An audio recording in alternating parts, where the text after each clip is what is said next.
Hello viewers, today's chapter of the day is going to be Mark chapter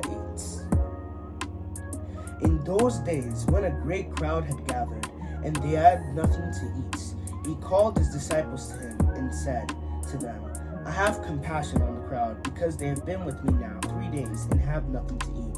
And if I send them away hungry to their homes, they will faint on the way, and some of them have come from far away. And his disciples answered him, How can one feed these people with bread here in this desolate place? And he asked them, How many loaves do you have? They said, 7. And he directed the crowd to sit down on the ground. And he took 7 loaves, and having given thanks, he broke them and gave to his disciples to set before the people. And they set them before the crowd. And they had a few small fish, and having blessed them, he said that these also should be set before them. And they ate and were satisfied. And they took the broken pieces left over, 7 baskets full, and there were about 4,000 people. And he sent them away, and immediately he got into the boat with his disciples, and went to the district of Dalmanutha. The Pharisees came and began to argue with him, seeking from him a sign from the heavens to test him. And he sighed deeply in his spirit, and said, Why does this generation need a sign? Truly I say to you, no sign will be given to this generation. And he left them, got into the boat again, and went to the other side. Now they had forgotten to bring bread, and they had only 1 loaf with them in the boat. And he cautioned them, saying, Watch out, beware of the leaven of the Pharisees and the leaven of Herod. And they began discussing with one another the fact that they had no bread. And Jesus, aware of this, said to them, Why are you discussing the fact that you have no bread? Do you not yet perceive or understand? Are your hearts hardened?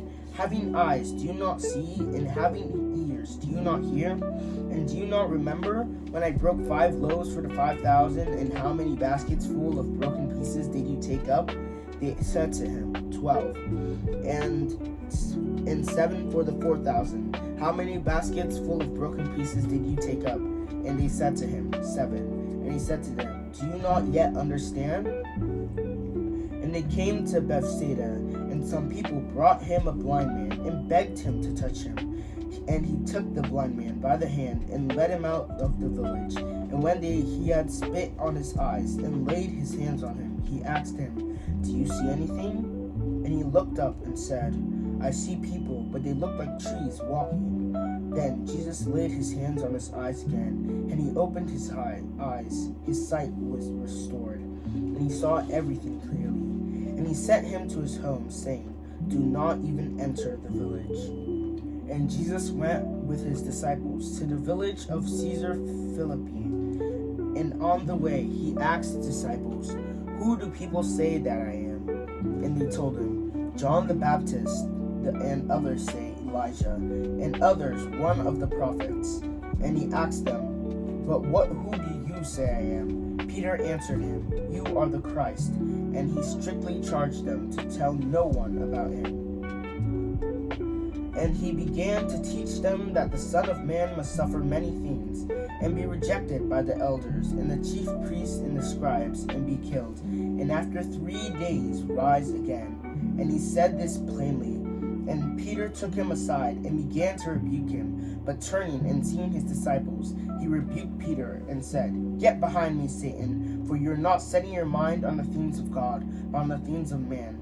And calling the crowd to him with his disciples, he said to them, If anyone would come after me, let him deny himself and take up his cross and follow me. For whoever will save his life will lose it, but whoever loses his life for my sake in the Gospels will save it. For what does it profit a man to gain the whole world and forfeit his soul? For what can a man give in return for his soul? For whoever is ashamed of me and my words in this adulterous and sinful generation, of him the Son of Man will also be ashamed when he comes in the glory of his Father with the holy angels. So what this chapter was talking about was how we should lay down our lives for God. Because what's the point in keeping your life if you cannot keep your soul? With all of the riches in the world, you wouldn't be able to keep your soul. So when you die, what's the point? Thank you for watching. Please like, subscribe, and share this video. Bye!